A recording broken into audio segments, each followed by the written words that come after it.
দিগন্ত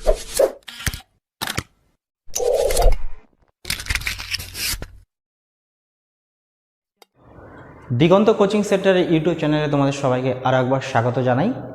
আমরা আজকে যে ক্লাসটা করব সেটা হলো পলিটি ক্লাস। কিসের ক্লাস? পলিটির যে ক্লাসটা বা যে চ্যাপ্টারটা আমরা করব সেটা হলো কি সিটিজেনশিপ।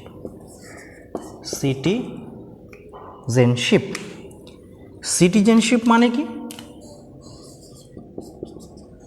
সিটিজেনশিপ মানে হচ্ছে নাগরিকত্ব। সিটিজেনশিপ মানে নাগরিকত্ব।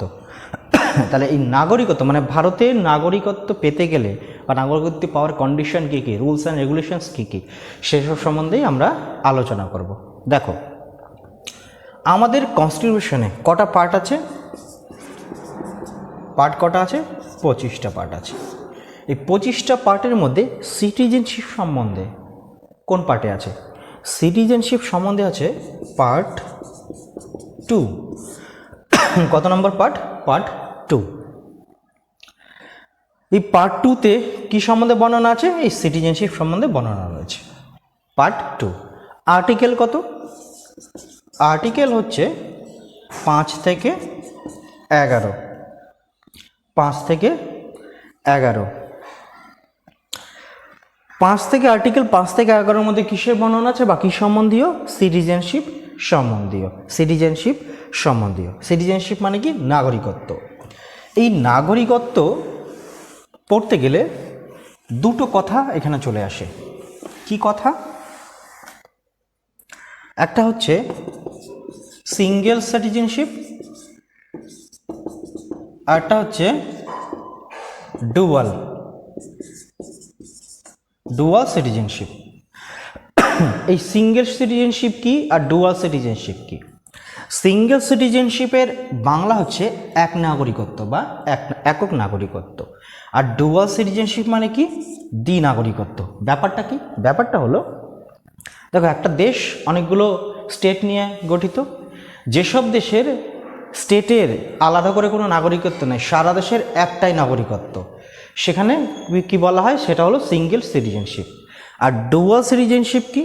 ডুয়াল সিটিজেনশিপ হলো একটা দেশের স্টেটের বা রাজ্যের একটা আলাদা নাগরিকত্ব আর পুরো স্টেটের আলাদা একটা নাগরিকত্ব। মানে কি, সেই সব দেশেদের নাগরিকত্ব কটা করে? দুটো করে। একটা স্টেটের, সেই রাজ্যের পার্টিকুলার, এবং পুরো কান্ট্রির একটা, সেটাকে বলা হয় ডুয়াল সিটিজেনশিপ। তাহলে ব্যাপারটা বোঝা গেল। সিঙ্গেল সিটিজেনশিপ বা এক নাগরিকত্ব মানে কি? একটা দেশের একটাই নাগরিকত্ব। আর ডুয়াল সিটিজেনশিপ মানে কি? একটা দেশের দুটো নাগরিকত্ব, একটা স্টেটের, একটা পুরো রাজ্যের, কান্ট্রির। যেমন ধরো আমাদের ভারতে আমরা পশ্চিমবঙ্গের অধিবাসী। তাহলে পশ্চিমবঙ্গের অধিবাসী বলে আমাদের কি আলাদা কোনো সিটিজেনশিপ কার্ড আছে বা কিছু আছে? নেই নিশ্চয়ই। তাহলে পুরো ইন্ডিয়াতে আমাদের একটাই সিটিজেনশিপ বা একটাই নাগরিকত্ব। কিন্তু অনেক দেশ আছে যেখানে কি হয়, দুটো করে নাগরিকত্ব থাকে। সেই সব দেশের নাগরিকদের কটা করে নাগরিকত্ব থাকে? দুটো করে নাগরিকত্ব থাকে, একটা স্টেটের আর একটা কান্ট্রির। আমাদের ভারতবর্ষ এর মধ্যে কোনটা ফলো করে? আমাদের ভারতবর্ষের মধ্যে ফলো করে হচ্ছে সিঙ্গেল সিটিজেনশিপ। মানে কি? এক নাগরিকত্ব।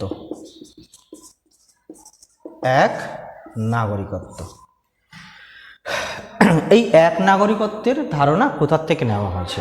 এক নাগরিকত্ব, দেখো, আমরা কনস্টিটিউশন পড়তে গিয়েই দেখেছি যে ভারতের যখন কনস্টিটিউশন তৈরি হয়েছিল বা কনস্টিটিউশন অ্যাসেম্বলি কনস্টিটিউশন তৈরি করেছিল, সেই কনস্টিটিউশন যখন তৈরি করা হয়, সারা বিশ্বের প্রায় 60টা দেশের কনস্টিটিউশন পড়ে আমাদের কনস্টিটিউশন তৈরি করা হয়। 60খানা দেশের কনস্টিটিউশন পড়া হয়েছিল। তো বিভিন্ন দেশ থেকে বিভিন্ন বিষয় সম্বন্ধে আইডিয়া নেওয়া হয়েছিল। পুরো কপি কোনো কিছুই করা হয়নি, সব কিছুই কি ধারণা নেওয়া হয়েছে। সেই সব বিষয়ে সম্বন্ধে ধারণা নিয়ে আমাদের কনস্টিটিউশন তৈরি হয়েছে। আমাদের দেশের কালচার, আমাদের দেশের ইকোনমি, এইসব ব্যাপারগুলো মাথায় রেখেই আমাদের সিটিজেনশিপ বা কনস্টিটিউশন তৈরি হয়েছে।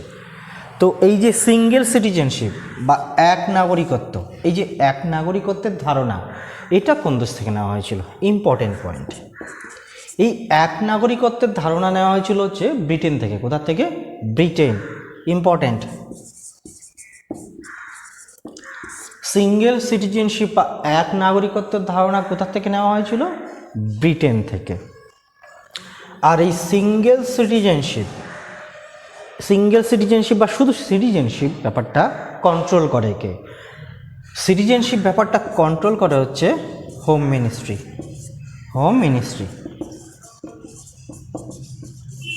আমাদের হোম মিনিস্টার কে? অমিত শাহ হচ্ছে আমাদের হোম মিনিস্ট্রি। তাহলে সিটিজেনশিপের রুলস অ্যান্ড রেগুলেশনস বা এর ইমপ্লিমেন্টেশন কী করে কী হবে, লস কী করে হবে, ল তৈরি করে পার্লামেন্ট, ঠিক আছে। তো দেখে কি এই ব্যাপারগুলো? Home ministry. বা সিটিজেনশিপের কি রেগুলেশনস হবে, রুলস হবে, এগুলো কন্ট্রোল করে কে? সব হোম মিনিস্ট্রি বা গৃহ মন্ত্রণালয় বলা হয় বাংলায়, হোম মিনিস্ট্রি। দেখো আমাদের সিটিজেনশিপ পার্ট কত? পার্ট হলো 5। আর্টিকেল কত? আর্টিকেল হলো 5 থেকে 11, 5 to 11। আর আমাদের দেশ ফলো করে কোনটা? Single citizenship. আর সিঙ্গেল সিটিজেনশিপের আইডিয়া কোথা থেকে নেওয়া হয়েছে? সিঙ্গেল সিটিজেনশিপের আইডিয়া নেওয়া হয়েছে ব্রিটেন থেকে। নেওয়া হয়েছে। এবার আমাদের একটা একটা করে পড়তে হবে। আর্টিকেল 5।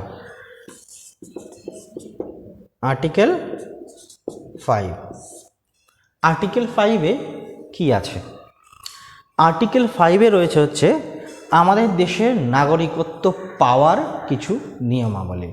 আমাদের দেশের কি? নাগরিকত্ব পাওয়ার নিয়মাবলী।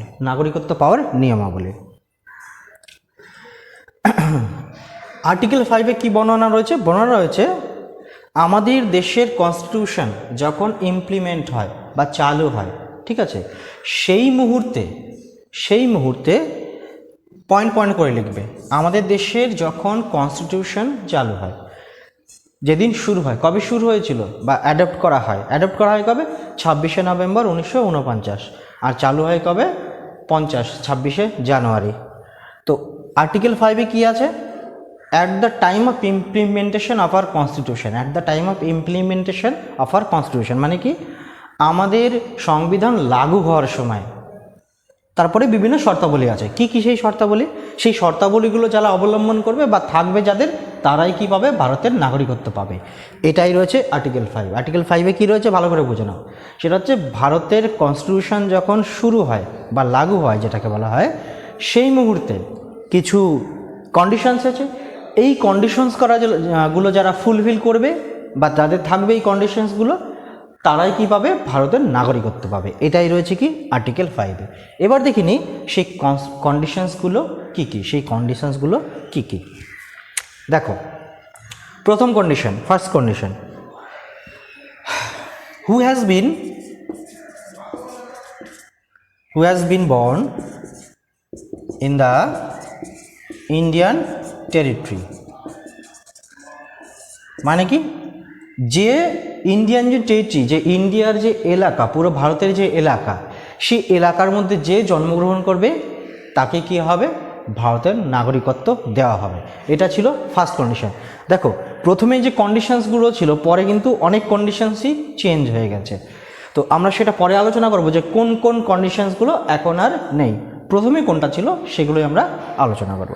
কি বললাম? Who has been born in the Indian territory, মানে কি? ভারতের যত এলাকা আছে সেই এলাকায় যারা জন্মগ্রহণ করবে তারাই কি হবে? ভারতের নাগরিকত্ব পাবে। এটা হলো ফার্স্ট শর্ত, 5 নম্বর আর্টিকেলের ফার্স্ট কন্ডিশন। এবার হচ্ছে সেকেন্ড কন্ডিশন।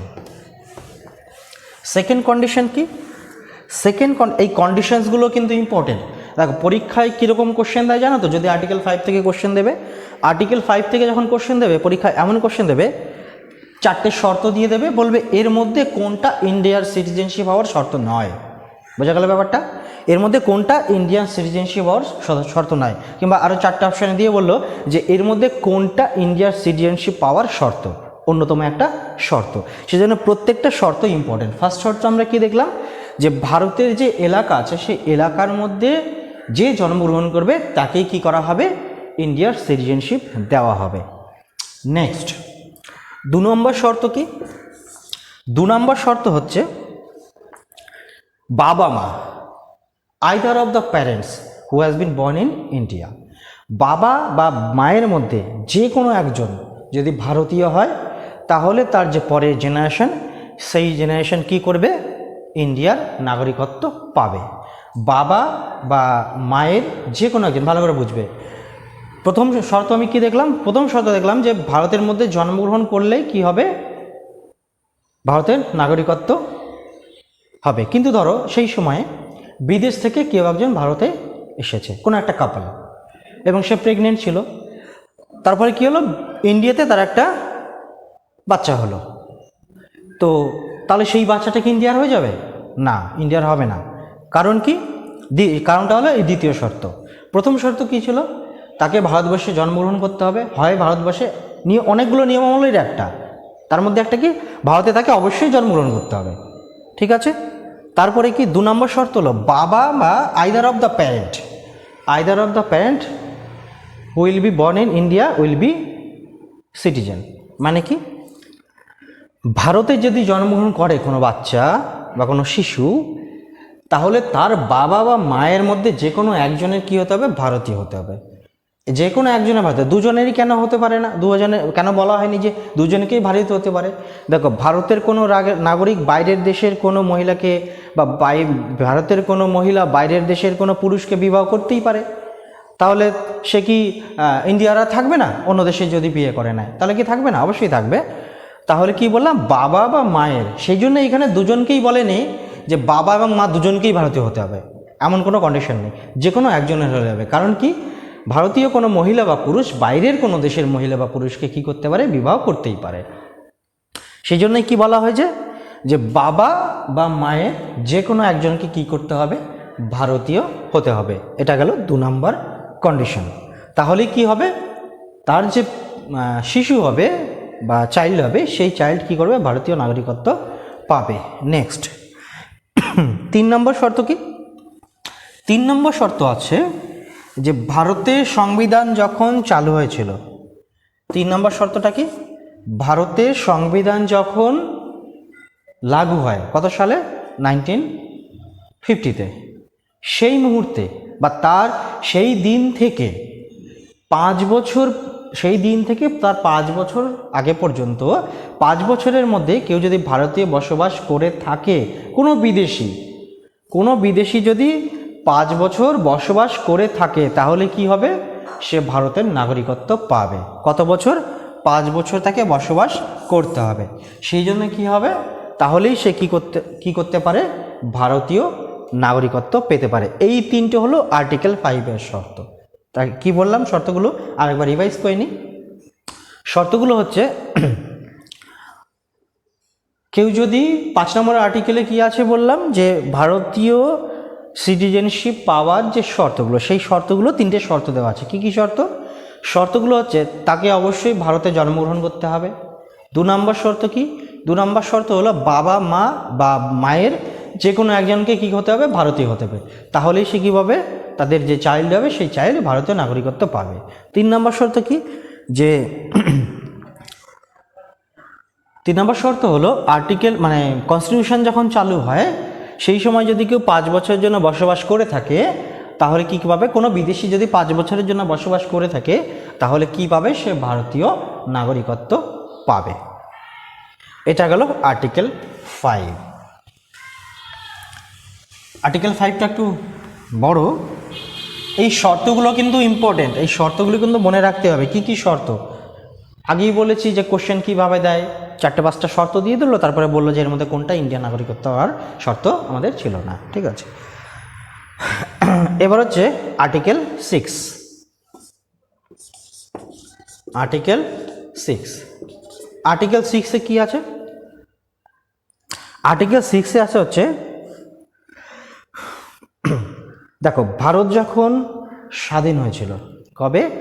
ভারত যখন স্বাধীন হয়েছিল, ভারত স্বাধীন হওয়ার সময় পাকিস্তান, তারপরে বাংলাদেশ, এগুলো কি ভারতের মধ্যেই ছিল।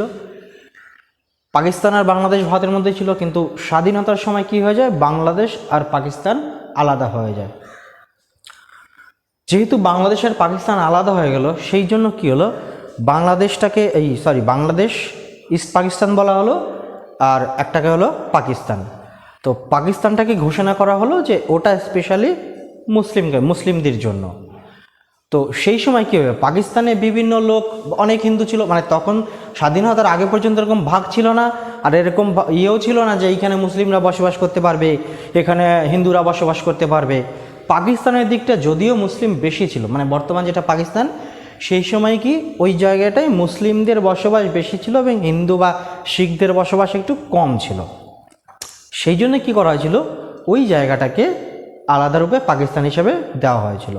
কিন্তু সেখানে তো শিখ বা হিন্দু তারাও তো ছিল, এবার যেহেতু স্পেশালি ওটা মুসলিমদের জন্য তৈরি করা হলো, সেই জন্য কী হয়, সেই সময় কী হয়েছিল যে ওখানে যারা হিন্দুরা ছিল বা শিখরা ছিল বা অন্যান্য ধর্মের যারা ছিল, তারা কী হয়েছিল, ওখান থেকে ভারতে চলে এসেছিল, ওখান থেকে ভারতের মধ্যে চলে এসেছিল।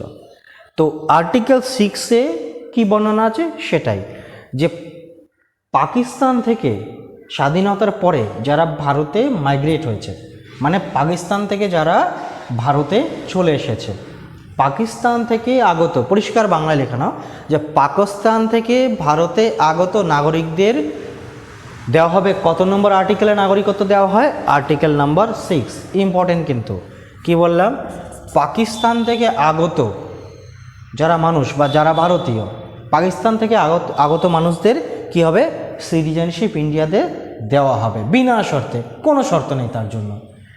পাকিস্তান থেকে ভারত ভাগ হয়ে যাওয়ার পর পাকিস্তান থেকে ভারতে আগত নাগরিকদের নাগরিকত্ব দেওয়া হবে কত নম্বর আর্টিকেলে, 6, আর্টিকেল 6। এটা কিন্তু আসে পরীক্ষায়, যে পাকিস্তান থেকে আগত ভারতীয় নাগরিকদের নাগরিকত্ব দেওয়া হয় কত নম্বর আর্টিকেলে, এটা হচ্ছে আর্টিকেল নাম্বার 6।